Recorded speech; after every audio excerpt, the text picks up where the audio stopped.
Olá, seja bem-vindo ao meu canal. Esse é mais um podcast de resumo bíblico e hoje nós vamos falar sobre Neemias. Neemias, o copeiro do rei, cujo significado do seu nome é o Senhor consola. Ele não aparece em nenhum outro lugar das Escrituras, a não ser neste livro. Tanto o livro de Neemias como o livro de Esther recebem os seus nomes como forma de homenagem aos personagens principais. Os livros narram os fatos que ocorreram em sua liderança e por isso recebe como título seu nome. Na tradução da Vulgata e da Septuaginta, o livro de Neemias recebe o nome de Segundo Esdras. Por quê, né? Porque Esdras, que era sacerdote e também escritor, ou seja, escriba, escreveu tanto Esdras quanto Neemias. Só que quando chega na hora da Septuaginta, na tradução grega da palavra de Deus, a Septuaginta ela vai separar esses dois livros, como o livro de Esdras e livro de Neemias, porque embora Neemias e Esdras tenham sido escritos por Esdras, existe mesmo uma mudança de história ali no meio, né? Na história do livro de Esdras, Esdras é o seu autor principal, é o seu personagem principal, vamos dizer assim. Na história de Neemias, Neemias atua como sendo o principal, embora Esdras tivesse ali, né, nas entrelinhas, tivesse ali participando ativamente de toda a história de Neemias.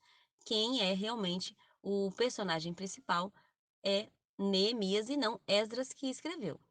Embora Esdras e Neemias tenham sido postos separadamente em nossa Bíblia, é possível que fossem reunidos num só, como um manuscrito hebraico. Grande parte do livro foi retirado do diário pessoal de Neemias e reescrito do ponto de vista de uma segunda pessoa, que tanto na tradução rabínica como cristã reconhece como sendo Esdras. Neste livro veremos o principal mandato de Neemias como governador, o primeiro, né? Não o principal, mas o primeiro mandato.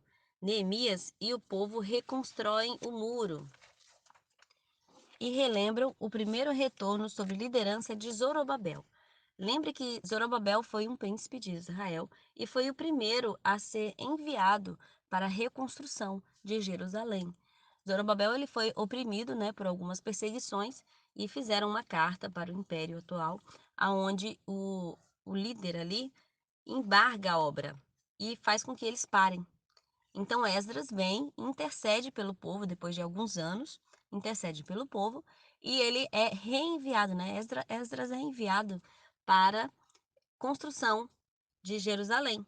Só que no meio do caminho acontecem também alguns entraves e por fim chega para Neemias essa notícia, né? Alguém vem visitar lá na Babilônia e Neemias fala: "E aí, como é que está, né, lá a nossa cidade, o povo de Deus?"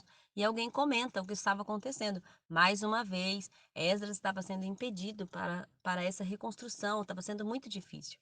E aí Neemias se compadece, se entristece. O rei olha para ele, ele era o copeiro do rei, ele servia à mesa do rei. E o rei fala assim com ele: "Por que você está com esse semblante triste, né? Peça o que quiser." E aí ele vai orar. Gente, ele ora e pede direcionamento de Deus. E eu acredito que esta oração revestiu a fala de Neemias de tanta autoridade que o rei se compadece e fala para ele: "Olha, volta para a tua terra, leva o que você quiser." E o rei dá tesouros para ele, e o rei dá suprimento, dá uma guarda, incentiva e ele volta. Então, Esdras está contando agora essa parte, né? Essa parte da liderança com Neemias.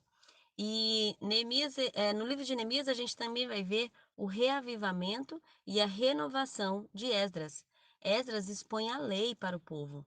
O povo cultua e se arrepende. É como se Esdras estivesse trazendo de volta aquele momento de culto que Israel presenciava nos seus anos de auge, né? O restabelecimento e o regozijo de Neemias. Também vai falar sobre Jerusalém sendo povoada, o povo dedicando os muros ao Senhor e, claro, vai encerrar com o segundo mandato de Neemias como governante de Israel. É um livro fascinante. É um livro gostoso de ler, é uma história muito ativa, você se sente parte desse livro quando você está lendo. Então eu quero convidar você a não ficar somente nesse resumo, mas se você quiser conhecer um pouquinho mais da Bíblia, a gente tem uma playlist chamada Panorama Bíblico. Fica à vontade, acesse o meu canal, acesse essas playlists, fica com a gente, aperta no joinha, se inscreve também e vem fazer parte dessa grande família.